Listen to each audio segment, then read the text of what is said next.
Videos up now, or Hold on, people are still in the waiting room. It's about to go live now. All right, so let me go. You're live. Okay. All right, Noura, you can let everybody in. All right.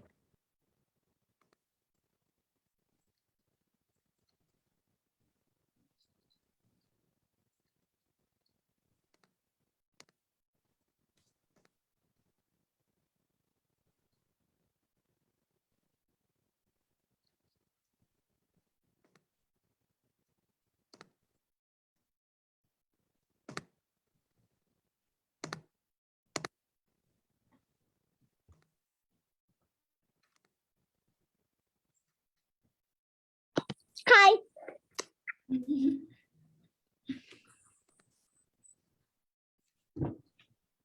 So find the one. Everyone say hi to Amu. Say hi, Amu. Here goes. He's gonna hit none. It's already unmuted. The blur effect is gonna be on. those are my kids, and they're watching at a friend's house. It'll be fun.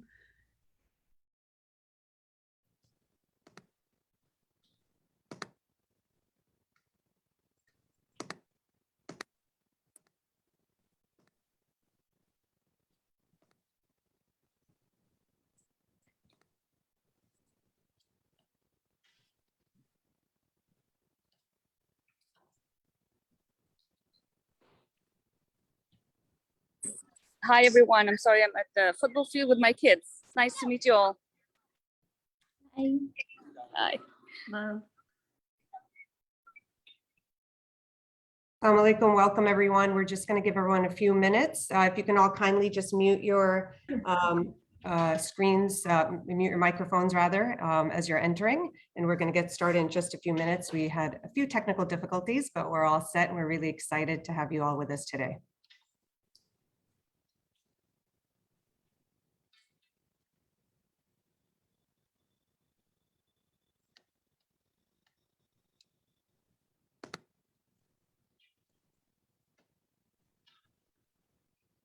All right, welcome everyone. Assalamu alaikum. Hope everyone is doing well. Give a few minutes, let everyone join us.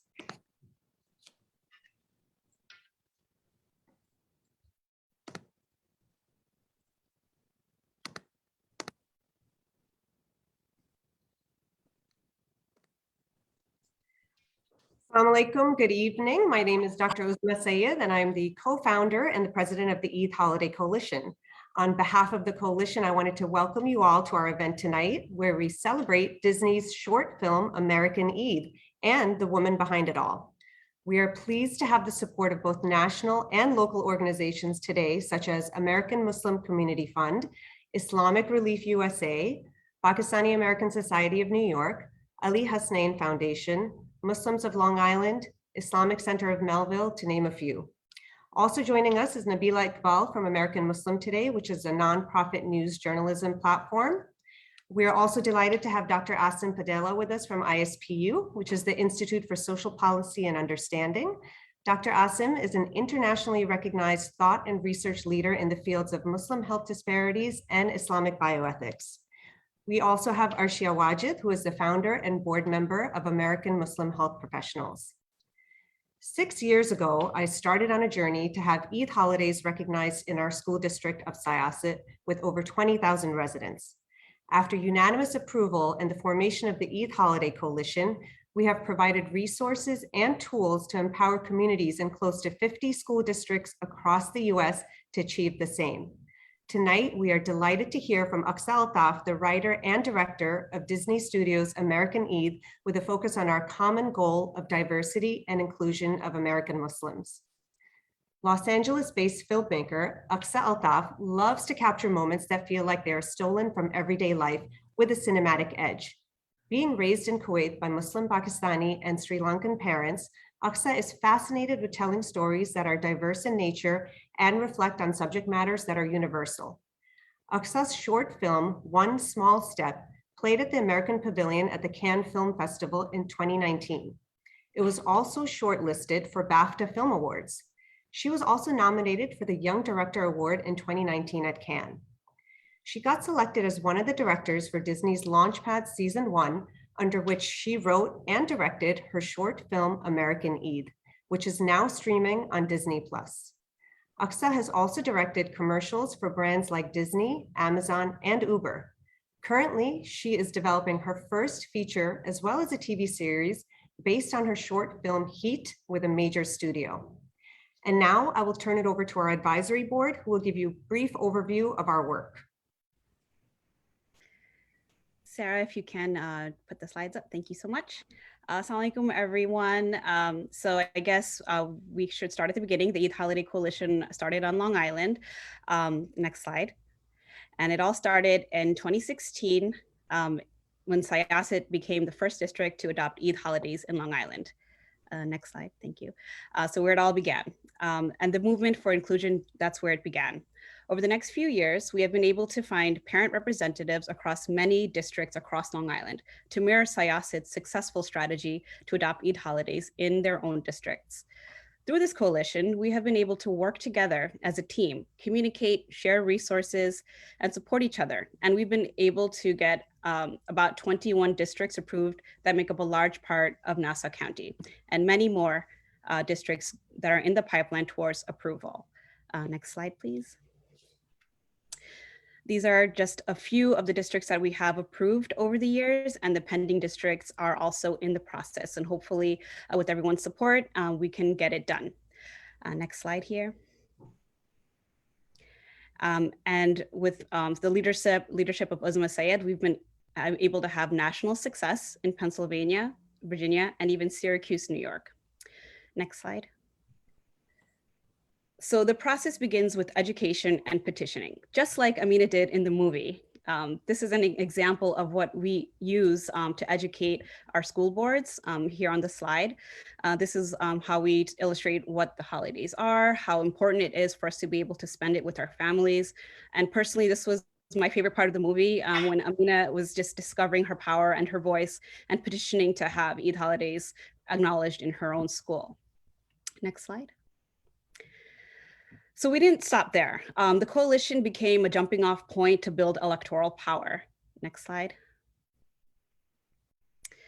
We encouraged our members to vote and eventually run for school board, they themselves being the change that they wanted to see in their own communities. Next slide. And we've had some success too, here in this very room. Congratulations, Dr. Sarah Siddiqui and Tasneem for winning seats in their own respective school boards. This is such an amazing progress on Long Island. Next slide.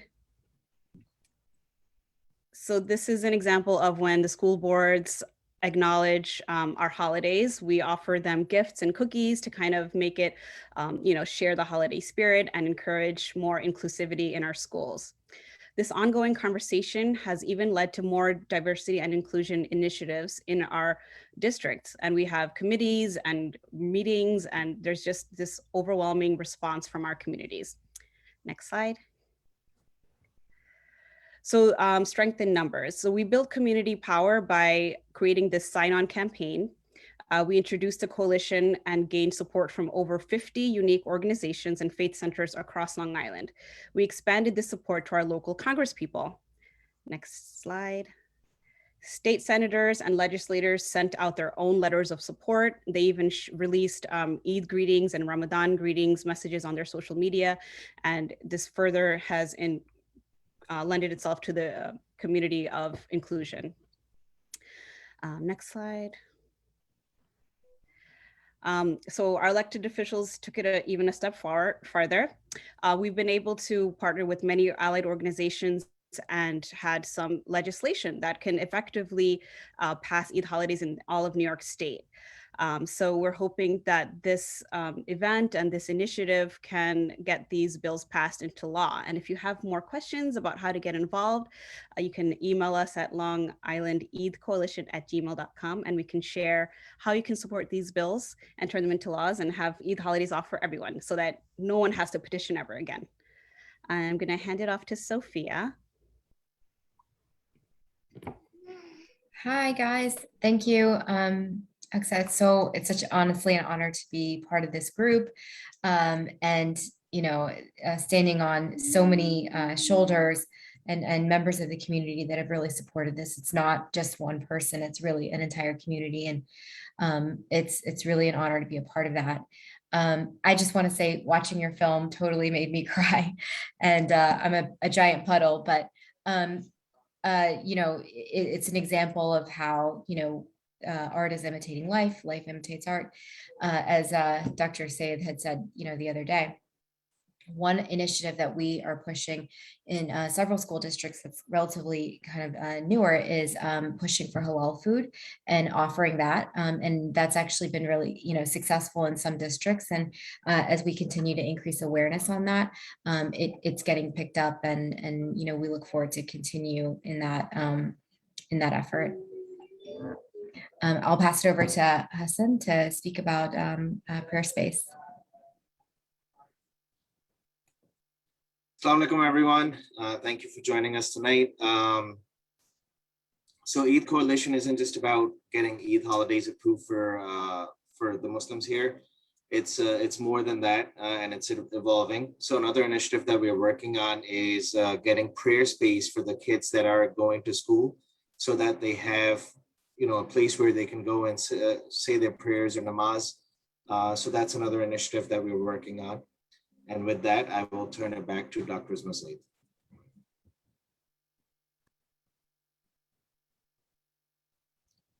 Usma, you're on mute.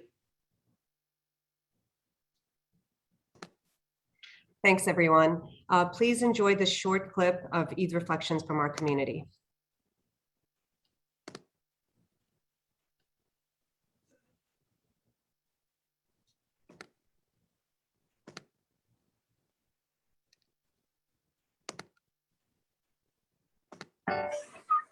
From the famous shores of Suffolk to the populous neighborhoods of Nassau, Eid is a day of prayer and celebration for more than 80,000 Muslim Americans who proudly call Long Island home.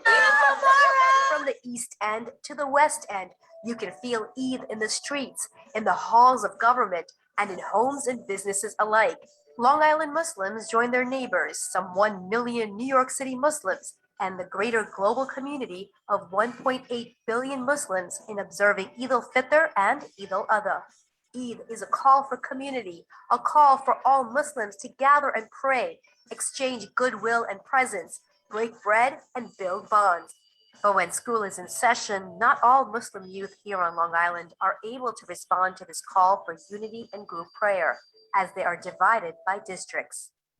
Assalamualaikum, Zara. Waalaikumsalam. This is what I'm wearing for Eid prayers tomorrow. Wow, it's so beautiful. I love it. I can't wait to see what you're wearing. Well, I'm not coming to Eid prayers tomorrow. I have a school project and I can't let my team down. What? How is that possible? My school has a holiday. We're just 10 minutes from you. They're going to be giving out so many sweets at the mosque and even giving out presents too. Heartbreaking, but a stark reality for many families, friends, and neighbors, separated by school boards who hold the power to approve the Eid holiday for their students and connect communities throughout our beautiful Long Island. We celebrate better together. We celebrate better together. We celebrate better together. We celebrate better together.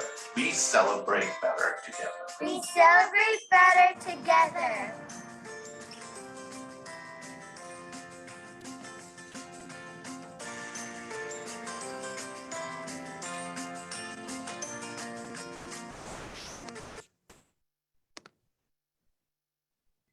Turn it over to Sadia now. Thank you, Uzma. You're gonna recognize that voice real soon. I am quickly just going to read my intro. Shazia Khan is an award-winning broadcast journalist who's covered everything from 9/11 and its aftermath to general news and features, including the inaugural White House Science Fair with President Obama. Shazia has moderated and served as the host and panelist for a wide range of community programs, including Mistress of Ceremonies at Gracie Mansion, to launch Immigrant History Week with Mayor Bloomberg. She lives in the East Williston School District with her husband and 3 children. Shazia was part of the core committee to secure 2 Eid holidays for her district in 2017. She's also a member of the Eid Holiday Coalition of Long Island. And with that, I'd like to invite my dear friend and fellow Long Islander Shazia Khan to moderate our event this evening. Over to you, Shazia. Thank you, Sadia. And salam and welcome, Aqsa. Such a pleasure to have you with us. Salam, thank you so much. This is so incredible. Like seeing all this work being done it's so emotional. And I'm gonna get into this earlier. When I started writing the script, I wasn't aware of all the petitioning happening around the US.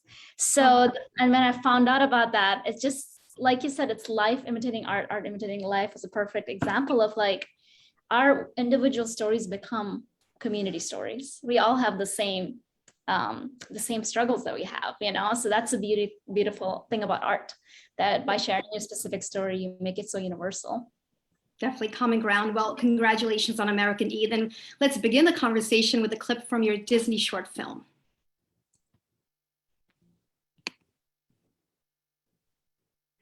Cue the tape.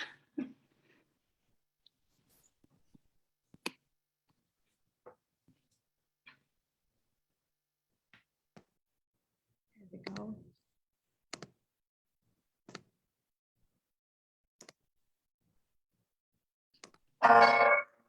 In Pakistan, Eid is a very special holiday for Muslims. We don't get holidays for Eid here. You and Zainab still have to go to school. You said America will be good for our future? It's just 3 days. No one cares. You had to wear that to school. Maybe take the bangs off? Can you please sign this petition for me and my sister Zainab so we can get days off for Eid? Would you please come with me?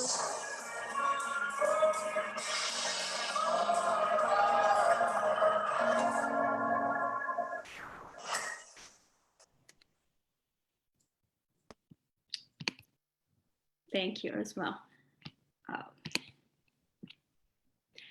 Aqsa, you captured so much in those 20 minutes. How do you feel knowing this very personal story that has been bubbling inside of you as you describe it is now available to audiences? It's so surreal. I think the biggest surrealism for me is the fact that the Disney castle appears and then a Eid story appears. Like that was my childhood dream. My entire life, I grew up at Disney. It's such a big presence around the world. And even in Kuwait, that was like the only thing we were like, was there available. Everybody knew about it. And just seeing the Disney castle in front of Eid, Ramadan, Muslim actors, characters, it just feels so surreal. Sometimes I feel like I'm dreaming and it's gonna all like end. And now you said you were raised in Kuwait by Muslim Pakistani and Sri Lankan parents and immigrated to the States in 2013 as a young adult and alone. So in your new home must have been very different than back in Kuwait. Tell me a little bit about that experience and how it shaped you as a storyteller.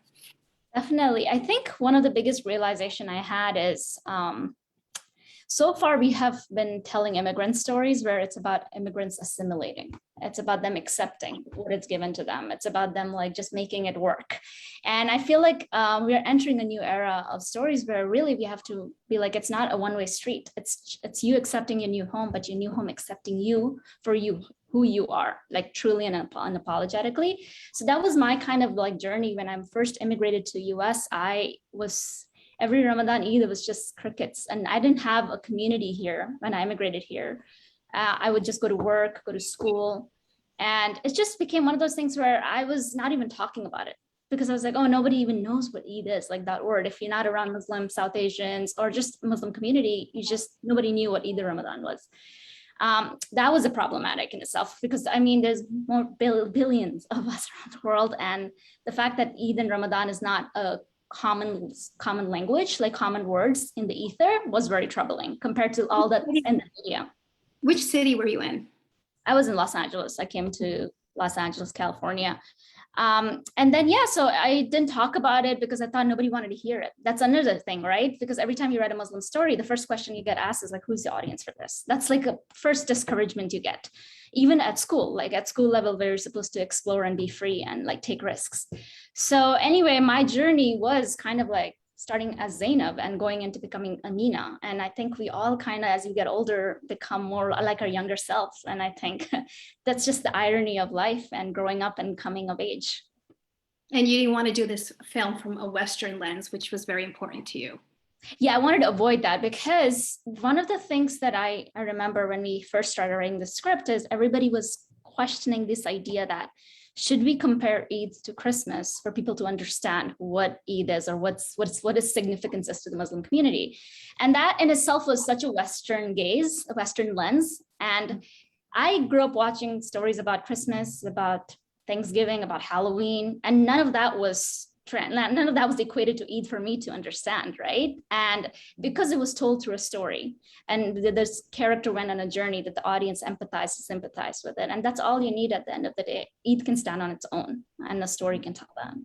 And that's why it's so important to have storytellers, but we'll get into that a little bit later.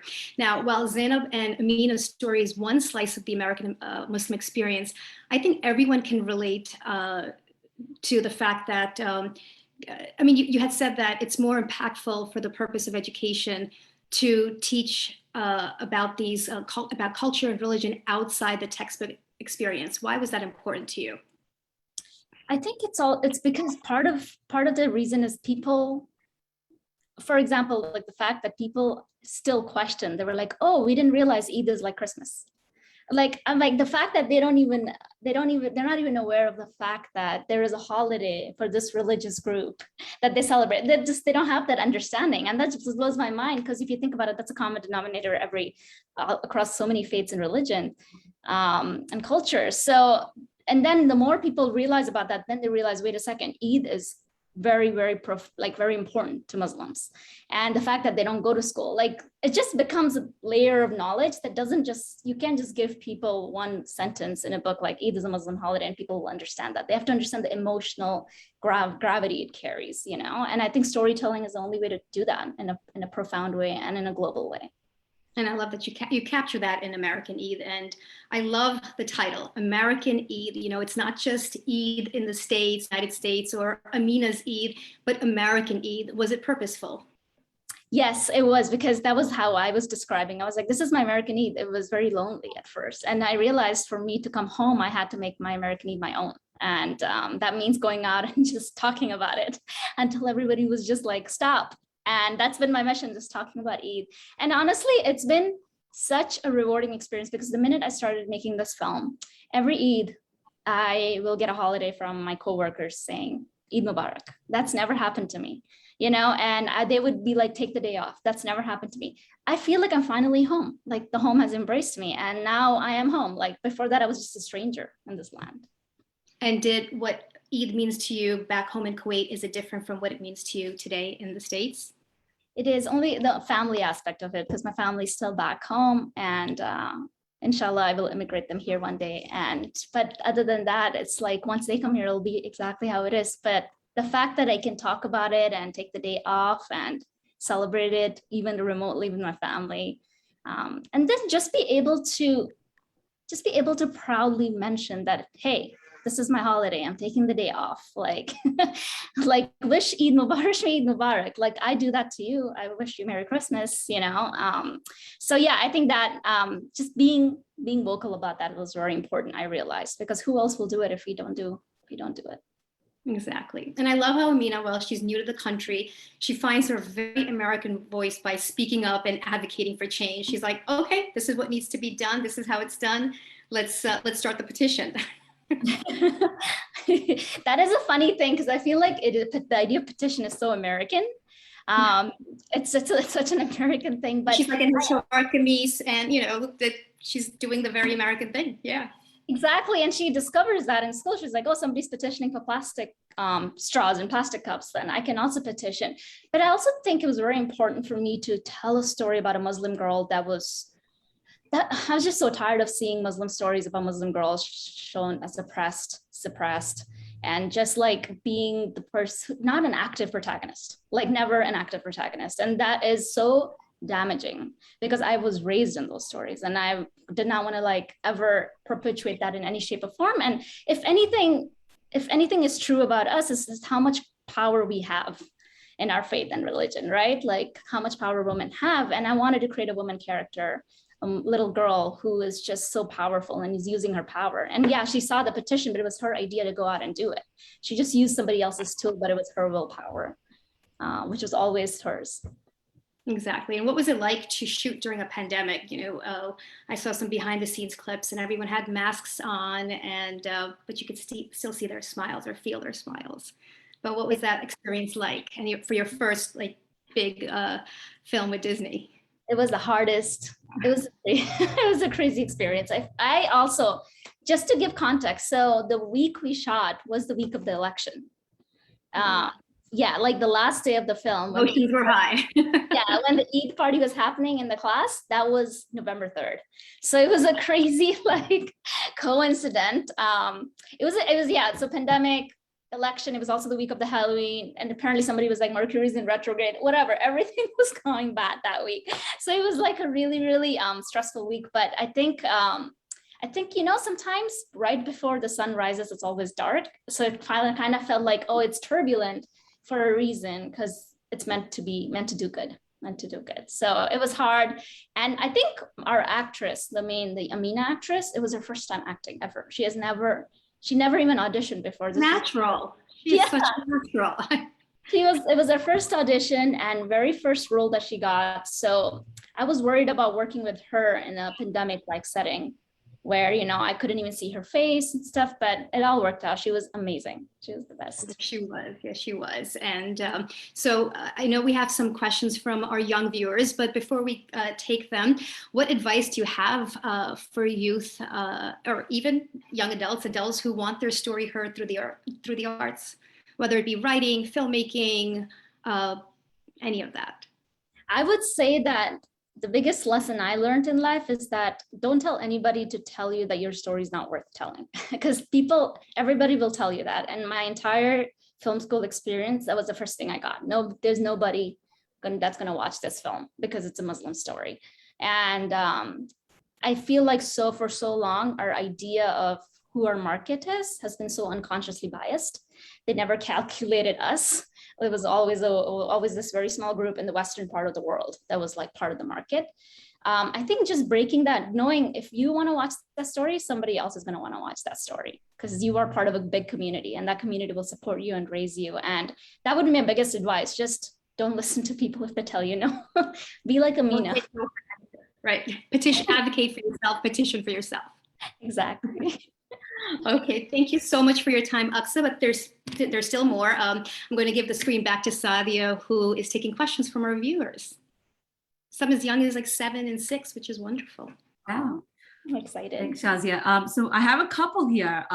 We've got some of the kids that are actually asking questions. So the first one that I'm going to pose to you, which came through was, we've got little girls on the line, Sophia Salim's daughters, wanting to know how to make a movie. How do you know how to make a movie so they can also make movies about Eid as well?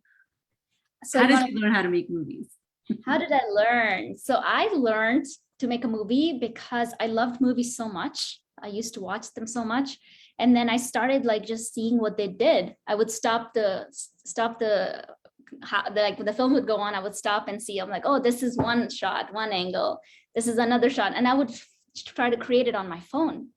And that's how I learned to make a movie, because you can make a movie on your phone. It's so easy. And once you do that, you learn like the basic thing, and everything from there on, it's the same. The only thing that gets fancy is the equipment, but the philosophy is the same. You shoot one like this, and you can edit them together. So watch more movies and just study them. That would be my biggest advice to learn how to make a movie.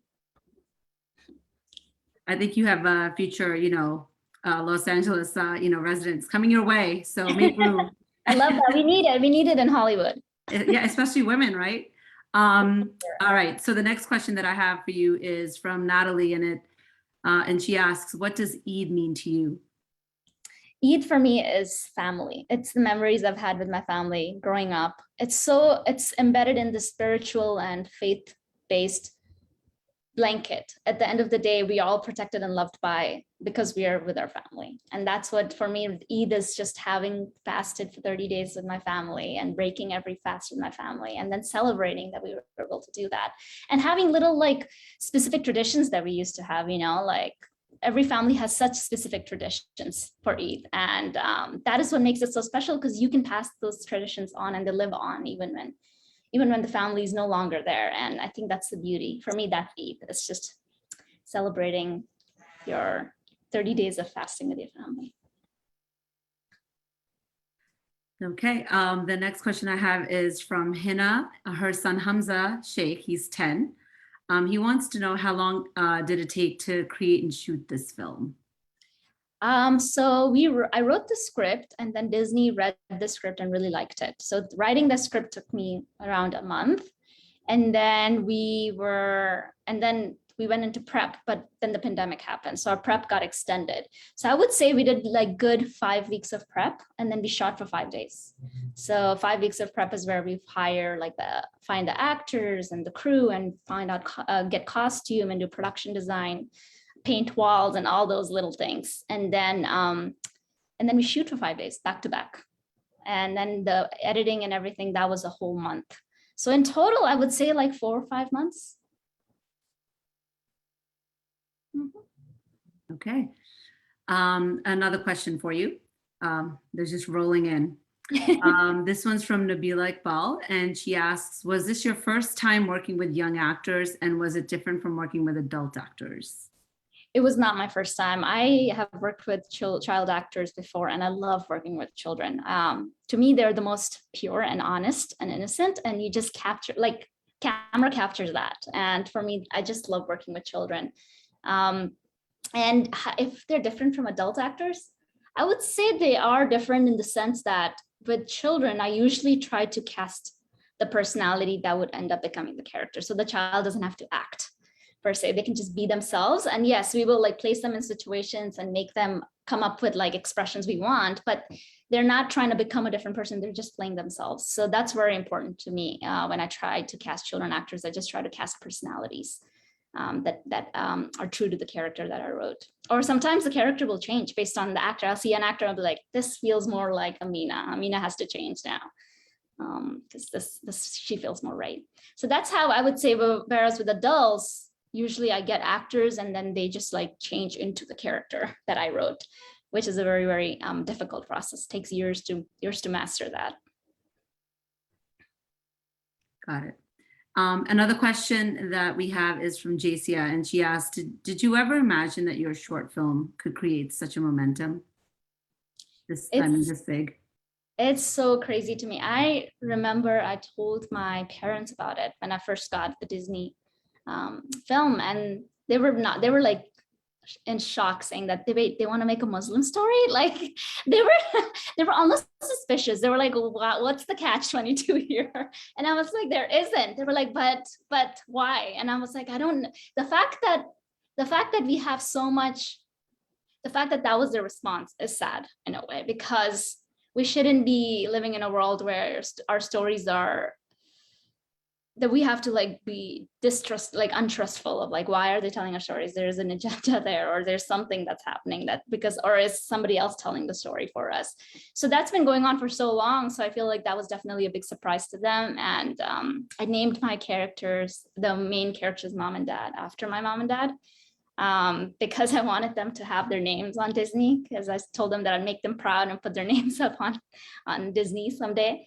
So yeah, it was really, really meaningful. And I think the momentum, like I said, when I first wrote the story, I didn't comprehend that this is the struggle of every Muslim American in America. But like that idea, that comprehension was so like I wasn't ready to understand that. And seeing this film come out and everybody saying that, hey, this is my story in some form or the other, has just made my faith in storytelling and representation even more powerful than it was ever before. And I hope to just keep doing that. Keep making your parents proud too. That's always a good thing. And on that line, actually, Sarah Siddiqui asks, how do we convince parents to allow our children to explore the arts in movie production? Was it difficult for you to become a producer? I will say the biggest challenge for me based on answering that question is finding actors was a big, especially children actors. It was really, really hard for two reasons. There isn't a lot of, yes, there isn't a lot of Muslim actors in the field right now. They're not even, it's not that there is no talent. We have a lot of talent in our community. It's just that there is no platform for them to expose that talent to the world. And that became a big hindrance because in order to tell Muslim stories, it's always necessary that a Muslim actor play that character. It's just important, the nuances that come with it, you know, like that's why you'll have characters that are playing Muslim actors and they're praying in really awkward positions. It's like, you know, that viral video that went, there's an actor that's playing a Muslim character and they're praying in this position and you can tell they're not Muslims. And it's important for our children to see themselves represented on screen and see that they're proud of, that see that, hey, this is something I need to be proud of. So I feel like that was the biggest challenge. It wasn't as much harder for the older kid, because I realized when we sent out the casting, there was a link for them to submit the audition. The older kids were able to do it themselves because they were tech savvy, right? They were teenagers, they can figure it out. That the younger ones had to rely on the parents, and the parents became an obstacle in that sense because they were either not trustful, which I totally understand. Like there was this random link asking a Muslim story, like it feels like, and also like so many Muslim actors have been asked to play terrorists or oppressed women. So why would I put my kid out there? That's a big fear that we cannot ignore. That's a very valid reason for a parent to be fearful. So that was definitely a big challenge. So I had to, the amount of flyers I sent out all across America it went on for months. Like I think my actor is such a crazy story. My actor, she is from Sugar Land, Texas, Amina. She's from Sugar Land, Texas. She said that she found about the casting through a friend in Florida, who found out about a casting through a friend in New York. And New York is where I sent the flyers to. So it was just crazy how it traveled within the community. It was just meant to be. But that's how it took. It took the flyer to travel all across America to find our actor. Literally. Amazing. But you know, I think that you know what we're interested in knowing more so is how, you know, Muslim families in general, right? They tend to do the whole become a doctor, become a lawyer, become an engineer, you know, go down that route, those traditional, you know, routes. This is the arts and you know, and movie production and science, you know, it's not the sciences, which is a new realm. So how do you know, what suggestions do you have, or you know, what thoughts do you have about children convincing parents to go down that route? I think for me, the biggest thing was I say a phrase obviously because it is so obvious that I was raised to be a doctor. They're like, you have to be a doctor, you have to go to med school. And for my parents, it was very important. And the reason for them it was important, it wasn't about me being a doctor. I realized as I got older that both my parents, they were migrant workers in Kuwait. Like my dad was a construction worker, mom was a maid. So we came from like the second class migrant worker community in Kuwait. So for them, they didn't even graduate high school. So for them, it was all about me getting an education. That's all. It translated, be a doctor, but really at the core of it is get an education. They call it the suit tie job, like some job that is respectful, that has like, you know, you being sitting in front of a computer. And I think the more I told them about like what I'm doing has that, I get an education and it has that, the more they understood. It's just a matter of like, why do your parents want you to do that? They want stability for you. So I think just like having pure conversation with them and telling them that the power of being an artist is undeniably big. Like, yes, we need doctors, we need teachers, we need everybody from Muslim community to be in every field.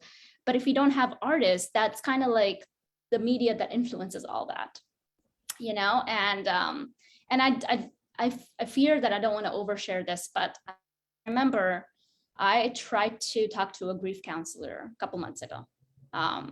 And the grief counselor, the first thing she said, as I was starting to share about my family history, the first thing she said was, oh, I understand like how it is for women that come from your part of the world. And I just shut down. I was like, this woman is clearly stereotyping me. But that goes to show, like I shut down and I never reached out for help again because I was vulnerable and I was attacked and I just emotionally shut down. But that goes to show like the power of representation that seeps into personal lives and actually is harmful. Like there is another girl, she probably said the same thing to, and she probably never got the help that she needed. And had that woman watched more TV and film about Muslim women not being oppressed, she would have a very different viewpoint, and she would say very different things to me that day.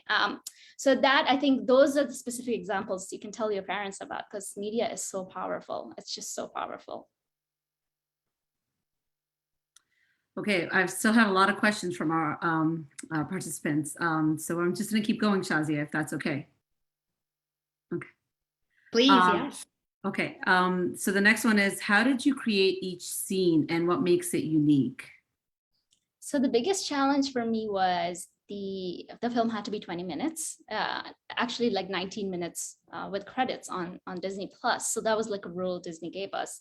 So to capture so much in 19 minutes was so hard. So every scene had to have like so much maximum impact. So the opening scene, I purposefully put photos of their Eid in Pakistan, like how they celebrated, like stuff from their past, because I wouldn't be able to use that time of visually showing. The audience knows immediately, like, wait, they used to celebrate Eid back home. It was a very different vibe. And now life is different. They're starting a new life here. So immediately, visually, the audience understands things that would have taken me 5 minutes to say through a scene. So that's the kind of every moment I got, I had to like squeeze in visual story as opposed to verbal. And that saved me time and was able to tell a lot in 20 minutes.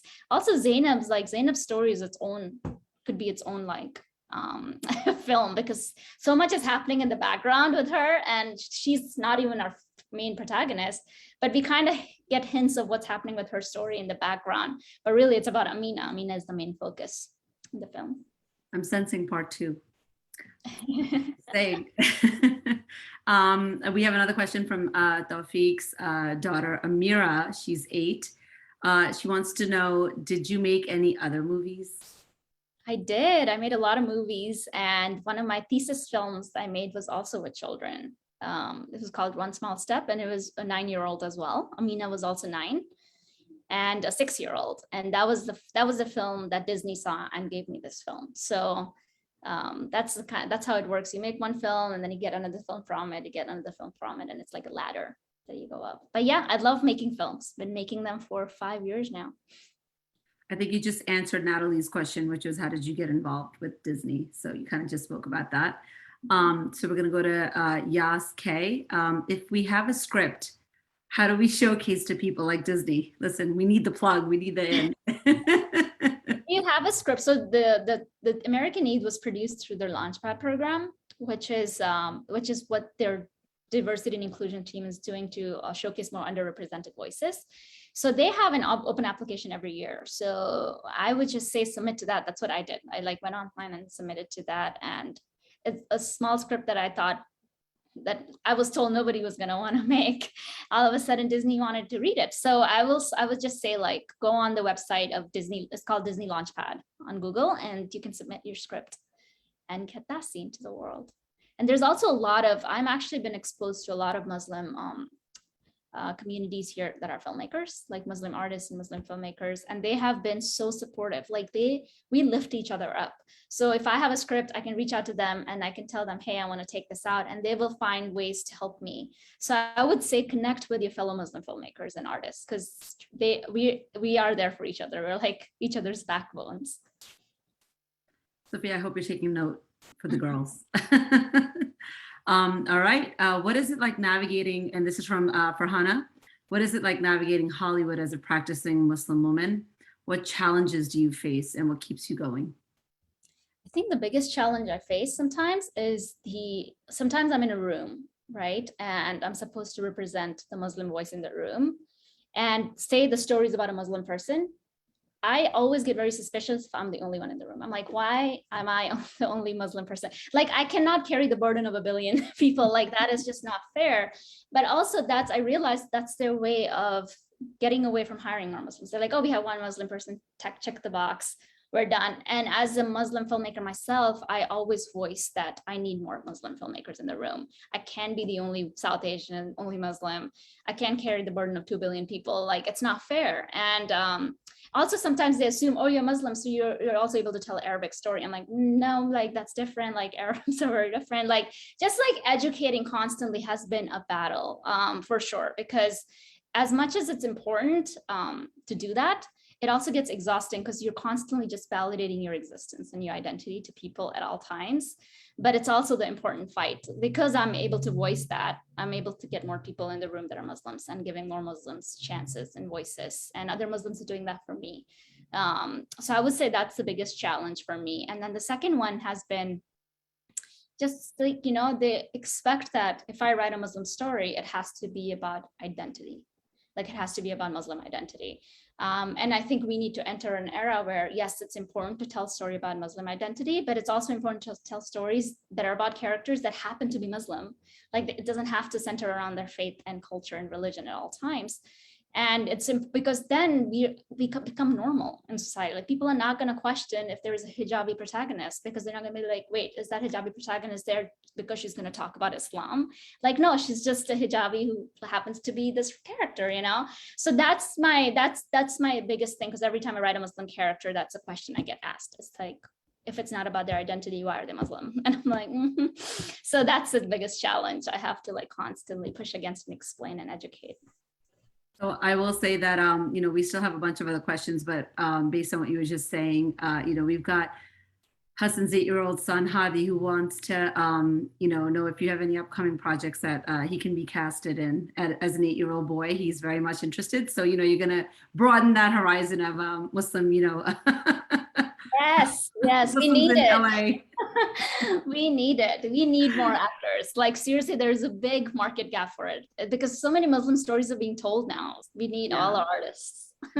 So with that, I know we have other questions in the chat, but we are running short on time. So I'm going to pass it back to Shazia to just finish up. Okay, well, thank you so much, Sadia. And Aqsa, let's talk about your future projects before we take a few more questions about your film being used as a tool in public schools around the country. So what are your upcoming projects? I'm working on this pilot. Yeah, I'm working on this pilot TV show based on my experience being raised in Kuwait. So it's kind of like it kind of touches on the social awareness of what's happening to migrant workers in Gulf State, but it does it in a genre way. So one of the biggest things I realized is like, the only way to preach to the audience is when you're not being preachy. Like American Eid could have easily been a preachy educational tool, but because it was told through a story, it had more power because subconsciously audience just seeps that in. So I want to bring awareness to what happens to the migrant worker community in Kuwait. But I know if I make documentaries, I personally believe documentaries kind of sometimes can be like art museums. If you notice, like art museums are like in very specific neighborhoods, accessible to elite class, the rich class. It was never a part of my reality growing up in my class. So it's very important for me to tell stories that are accessible, which is where genre story and stories from Disney come into play because they have such big presence. So this story I'm writing is kind of a genre take on what's happening there, but it's Trojan, the social awareness is Trojan horse in entertainment. And when can we expect that? Inshallah, if we get greenlit for a series, we are just writing the pilot now. So if they like the pilot, they will greenlight the series down the road. So that's just praying every day for it. Looking forward to it. Now turn the screen to Sayeda. Joffrey? Yes. Hello. Assalamu alaikum, Aqsa. I think what you've been doing is absolutely incredible. You're such a dynamic, I would say, change agent, as well as you're changing the narrative of that storytelling, and you're really using these tools in such a beautiful way. I would love for you to touch upon more of how you are engaging potentially schools and using film like this in particular as a teaching tool, or have you endeavored already to use it as a teaching tool? And as you were making the film, did you reflect by chance on Islamophobia and the more of a national conversation that's happening in terms of the fear and the ostracizing of Muslims? Was that part of your I would say interest or goal or strategy to touch upon, how to kind of unpack these negative stereotypes? Definitely. I think one of the biggest things I realized is the stereotypes we have been perpetuated over and over and over again because of the characters that are created that are Muslims. Like literally 2 years ago, every character you see on any mainstream stuff, they're all terrorists. Like every Muslim character was a terrorist. Every Muslim character was an oppressed woman, if they were a woman. And I feel like for me, the biggest way to fight that was to write nothing about that. Like the stories I wrote had nothing to do, because this is the thing I think people don't realize. Non-Muslim people don't realize, like, we Muslims don't go our everyday life talking about like terrorism. Like that's what people think we do. Like it just blows my mind. People are like, wait, it's not part of your everyday conversation. I'm like, no, we are like just normalizing us as human beings who have festivals, who have families, who have like everything that you do was very important to me. And the only way to do that was to tell a very personal story, because in my personal story, we didn't have the same struggles that Western media showed us to have my whole life. It became so problematic that even we started internalizing that's the only narratives we get to tell. That's why for so long, even Muslim creators that try to write other stuff were like fought back, and in order for them to get a job, they had to write what the Western big corporations wanted them to write. So yeah, that was definitely aware. I was very aware of it, and I had to constantly make sure that nothing. I'll give you a really good example. There was a scene in the movie where Zainab's mom says, well, you didn't have to give up dancing if you were fasting. And originally the way it was written could have been read it as like the parents stopped the kid from dancing because she was fasting. It's a very specific nuance, right? But here I had to change it and make sure it was very, very clear that she chose to take off dancing because she was fasting. And it's just like a switch in the word, but it tells you everything that, yeah, Muslim parents aren't going around oppressing kids and forcing them to do things they don't want to do. And the world needs to see that. So yeah, I was very alert of stuff like that I was unintentionally not saying anything that could be perceived as the narrative that's been going around about Muslims. And your plans in terms of engaging school boards and different committees in schools, have you thought about having this particular genre of what you've done be translated into curricula and teaching tools with academics involved to have other releases of it, so that there's more of a, I would say, a domino effect, a cyclical effect, a multi-generational effect to transform the conversation in terms of the type of education using media to engage, I would say, public schools at least, or maybe private schools as well? I think that is a question that I have been struggling with only because of the access to how do I get this out there to the board. There's one barrier that this is only available in Disney Plus, and it's not something that's available online. And sure, everybody can argue that everybody has Disney Plus, but not everybody has Disney Plus. And so I feel like for me would be if I could take somebody, because I have the ins at Disney. I can talk to the people at Disney. Now it's a matter of like, so I have the platform. It's a matter of if I can get school boards, I can connect Disney to school boards, and they can arrange something that would help this film get outside of Disney Plus and be available in schools or something. That is something I would love to do. And now that I know that there is this coalition and all that you're doing, that is something I would actually like to do, is like find a way to connect you to Disney so that we can make this film more part of the educational curriculum, if that makes sense. But I think that is very, very important. I didn't even realize it until I saw the video, how important it is to tell the stories in an educational setting, and not just like a family entertainment thing. Well, thank you so much. You're making such a tremendous impact, and my 11-year-old daughter is ready to be an actress. She's in love with Disney, and thank you for what you're doing.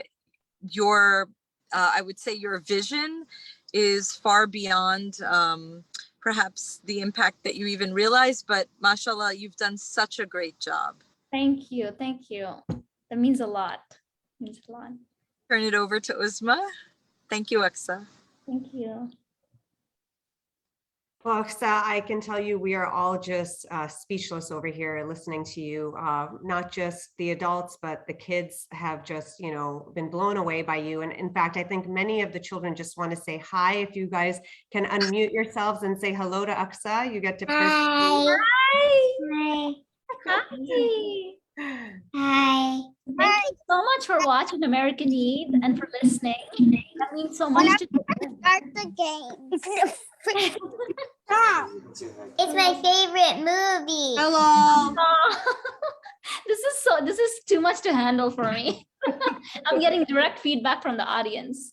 That's right. You know, making a film would not be special if there was no audience. So I really appreciate that you guys watched it and you guys are tuning in for this conversation and listening, and that you want to be artists and you want to change the world.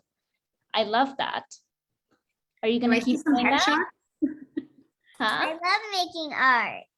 You do. Look at that. You can be a good artist. Well, thank you, Aqsa. I just, want to thank you for graciously joining us tonight and making a film that really represents all of us and will really enable so many districts to recognize Eid holidays. And we have a lot of work to do here and a lot of great ideas stemming from just this amazing meeting that we just had. And I want to also thank our audience for being here, or for all of the amazing community building and work that you're all doing for our children and for our ummah. And please reach out via email or social media if you would like to start the process for your district. Eid Coalition can guide you. We have all the resources for you. And please follow us on socials. And thank you again to Aqsa and to all the kids and all the parents for being here. Everyone, please have a wonderful night. Thank you. Bye. Bye. Bye. Bye. Bye.